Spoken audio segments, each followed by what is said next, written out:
చేత ఏర్పరచబడి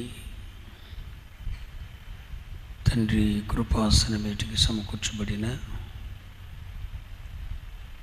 పరిశుద్ధ జనాంగమైన దేవుని పిల్లలైన మీ అందరికీ పేరు పేరున వ్యక్తిగతంగా నా హృదయపూర్వకమైన ప్రేమ వందనాలు తెలియజేస్తున్నాను. అందరికీ వందనాలు. క్రీస్తు ప్రేమలో మీరంతా క్షేమమని తలుస్తున్నాను. గడిచిన కాలమంతా మనల్ని భద్రపరిచి ఆరోగ్యాన్నిచ్చి ఆయుష్నిచ్చి మరొక పునరుద్ధాన దినం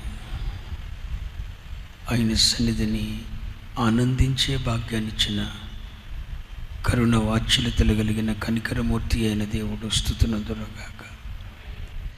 సరే, ఈరోజు దేవుని వాక్యాన్ని మనం ధ్యానం చేయబోతున్నాం. న్యాయాధిపతుల పుస్తకం పరిశుద్ధ బైబిల్ గ్రంథంలో ఉండే న్యాయాధిపతుల పుస్తకం 5వ అధ్యాయం 7-8 వచనాలు అందరం కలిసి చదువుకుందాం.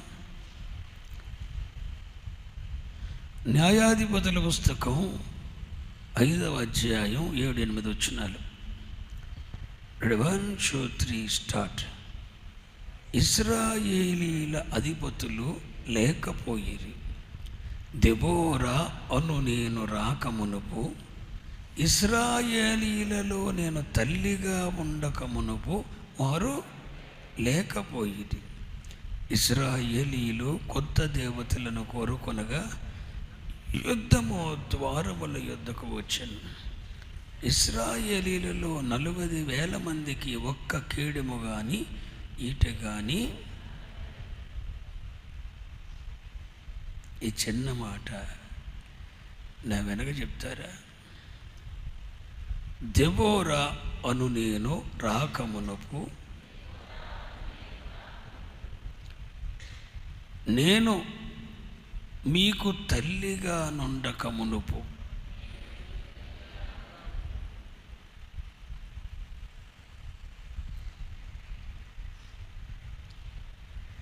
చదువుబడిన వాక్య భాగంలో ఇశ్రాయేలు జనాంగానికి దేవుడు నియమించిన ఒక ప్రవక్తి దెబోరా. ఆ దెబోరా ఇశ్రాయేలు జనాంగమునకు దేవుడు నియమించిన దైవజనురాలు, ప్రవక్తి దెబోరా. ఆ దెబోరా ఒక రోజున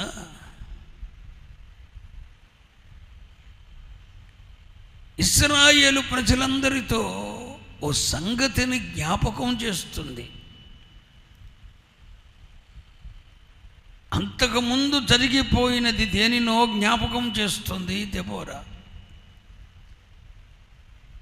ఎప్పుడు జ్ఞాపకం చేస్తుందంటే,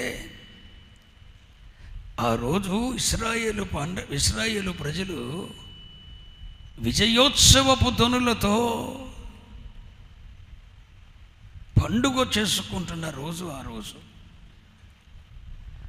900 ఇనుప రథములు ఉన్నటువంటి కనాను రాజైన యాబీను యొక్క సైన్యాధిపతి అయిన సిసెరాను జయించిన రోజు. కనాను రాజైన యాబీనుకు వణుకు పుట్టించిన రోజు. ఇశ్రాయేలీలకు కనాను రాజైన యాబీను మీదను అతని సైన్యాధిపతి అయిన సిసెరా మీదను దేవుడే విజయం ఇచ్చిన రోజు, పండగ చేసుకుంటున్న రోజు, జయధ్వనులతో కేకలు వేస్తున్న రోజు. సడన్లీ ఉండి ఒకేసారి ప్రవక్తి ఈ మాటలు చెప్తుంది. దెబోరా, ఒరేయ్, ఈరోజు భలే పండగ చేసుకుంటున్నారు మీరు. 900 ఇనుప రథములు ఉన్నటువంటి సిసెరాను ఎవడు జయించలేకపోయాడు.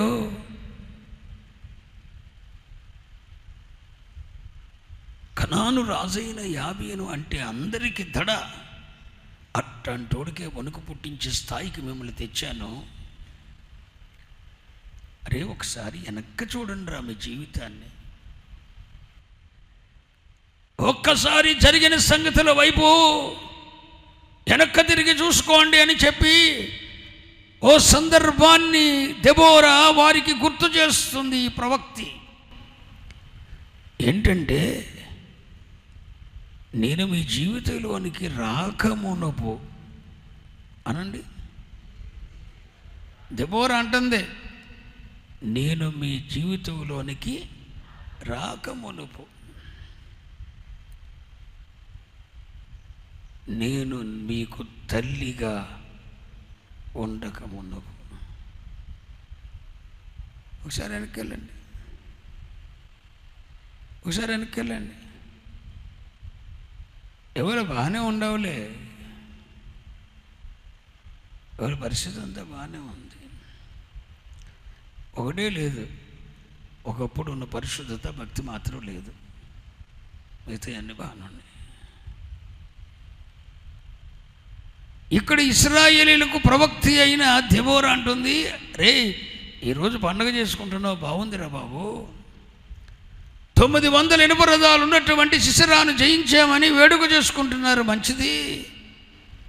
ప్రపంచాన్ని వణికించిన వాడు కనాను రాజైన యాబీను అయితే ఆ యాబీనికే వణుకు పుట్టించామని చెప్పి ఉత్సవం చేసుకుంటున్నారు, మంచిదే.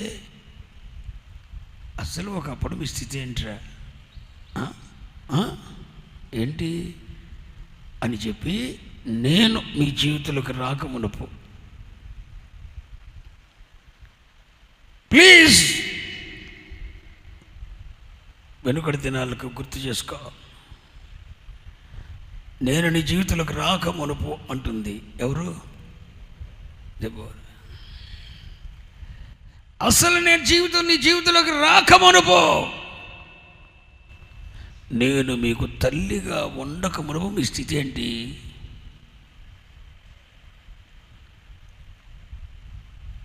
చుట్టు తాక్కుండా, బిగిటి తాక్కుండా, పేడ రాసుకుంటా, బజార్లో తిరుక్కుంటా, సుపనాథి బుద్ధితో ఊరంతా తిరగతవేగా మన పని. గుర్తు చేస్తుంది, పండుగ చేసుకుంటాం కాదురా. అసలు నేను మీ జీవితంలోకి రాకమునుపు మీ పరిస్థితి ఏంటి? నేను మీ జీవితంలోకి తల్లిగా ఉండకమునుపు, మీ జీవితంలోకి రాకమునుపు, నేను మీకు తల్లిగా ఉండకమునుపు మీ స్థితి ఏంటి అని అంది. ఒక్కసారి పండగ చేసుకునే వాళ్ళందరూ అక్కడ ఆగిపోయారు. నిజమేరా? ఈ విజయానికి కారణం ఎవరు? ఈ జయోత్సవానికి కారణం ఎవరు? ఆ శిశిరాను జయించడానికి మూలం ఎవరు? మన వెన్నులో వణుకు పుట్టించిన వాడు కనాను రాజు. అట్లాంటి కనాను రాజుకే వణుకు పుట్టించే స్థాయికి మన తెచ్చినవాడు ఎవడు? రే దిక్కు దెవాను లేని పరిస్థితిలో ఉన్నప్పుడు కన్న తల్లిదండ్రులు బజార్ని వీధిలో కని వదిలేశారు. మనకు తల్లిగా ఉంది ఎవర్రా? మన బాధ్యత వహించింది ఎవర్రా? ఒక్కసారి కూలబడిపోయి ఆలోచించుతూ మొదలెట్టారు. అప్పుడు ఈ దెబోరా పలుకుతున్న మాటలు, నేను మీ జీవితంలోకి రాకమునుపు, నేను మీకు తల్లిగా ఉండకమునుపు. దెబోరా అనే మాటకు అర్థం ఏంటంటే, చెప్పండి, తెలిసిందేగా, ఎల్లదారు చెప్పేగా, చెప్పండమ్మా. అమ్మ గోర్లు గోర్లు గోర్లు చెప్పండి. ఓ అప్పల్లారో సిస్టర్స్ చెప్పండి అమ్మా. ఇంకా ముసుగు కిందకి దించాము, ఇంకా ఇప్పుడు దాకా ఏమో పైకి వేసుకున్నావు, ఇప్పుడు దించుతుంది ఎదరికి ఇక్కడికి అని. ఇటు కనపడకూడదు, నువ్వు కనపడిపోయినా కనపడుతున్నావు. దెబోరా అనే మాటకు అర్థం ఏంటి? తేనెటీగ అనండి.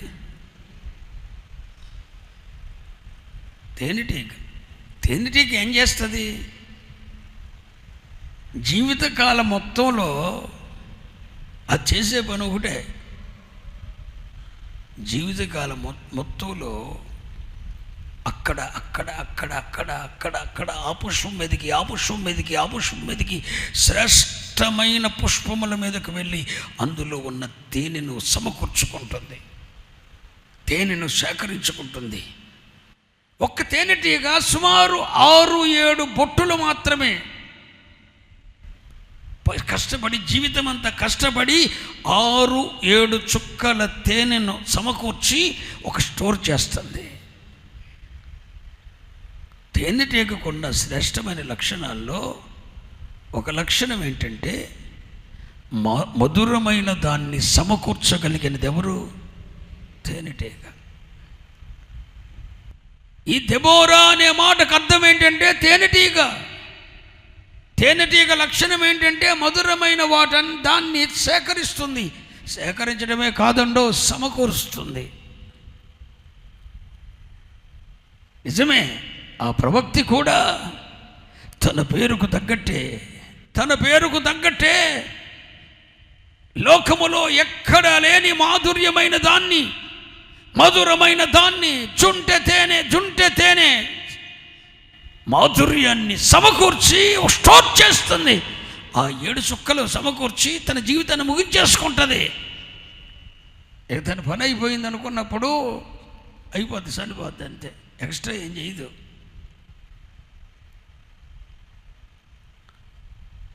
తన సంతానాన్ని ఉత్పత్తి చేయటానికి ఒక్కసారి మాత్రమే తన జీవిత భాగస్వామితో కలుస్తుంది. కలిసిన ఒక్కసారిలోనే ప్రాణాన్ని విడిచిపెట్టేది తేనెటీగ. ఏ జీవిత భాగస్వామిని అయితే కలుస్తుందో అదే జీవిత భాగస్వామితో ముగింపు పలికేది తేనెటీగ. అడ్డదారులు తొక్కేది కాదు తేనెటీగ. ఏ జీవిత భాగస్వామితో జీవితం ఆరంభించిందో అదే తేనెటీగతో సంతానాన్ని ఉత్పత్తి చేసుకొని ముగించేస్తుంది. అటువంటి శ్రేష్టమైన గుణాలు ఎన్నో ఉన్నాయి తేనెటీగకు. ఇప్పుడు ఈ ప్రవక్తి పేరేంటంటే దెబోరా అనే మాటకు అర్థం ఏంటి? తేనెటీగ ఏం చేస్తుంది?